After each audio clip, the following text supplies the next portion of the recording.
Hello everyone, what's the difference between embedded clause and interrupting clause?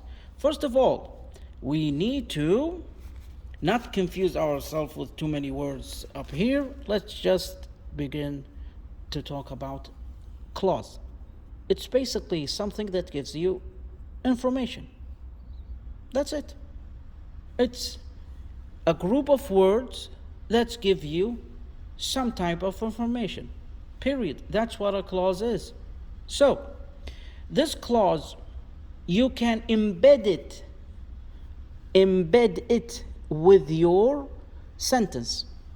So, embedding something, it means that you have something that is separate and another thing that is separate, and then you embed them together. So they become embedded, which means that they get unified totally and completely, so that there are no two different entities any longer. They are a one singular thing, period. That's what embedding something is. So an embedded clause, it means that you have injected a piece of information to your sentence and you have embedded it, and it did not interrupt your sentence. For example, right here, this is an example. My brother, who lives in China, that's my clause, is very smart. So again, if I were to cover this, my brother is very smart. This is a complete sentence that is sufficient. My brother is very smart, period. That's it. That's my sentence. But if I were to say, my brother who lives in China, that's a clause, is very smart. Is this clause embedded? Of course. Why? Because there are no commas. I did not interrupt my own sentence.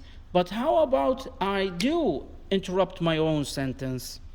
My brother who lives in China, is very smart.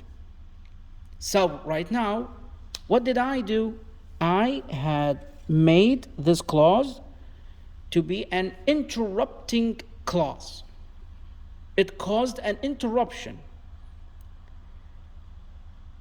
In speaking it, it will sound like this. My brother, who lives in China, is very smart. Look, I interrupted myself. However, in writing, it's way more obvious because I am writing something that is visual. Commas. So, right now, this whole deal is now clearly separated from this clause, and clearly this clause interrupted this sentence. So, what's the difference between embedded clause and an interrupting clause? Commas. Any question, please write it in the comment section, and thank you for watching. And please join our Telegram group.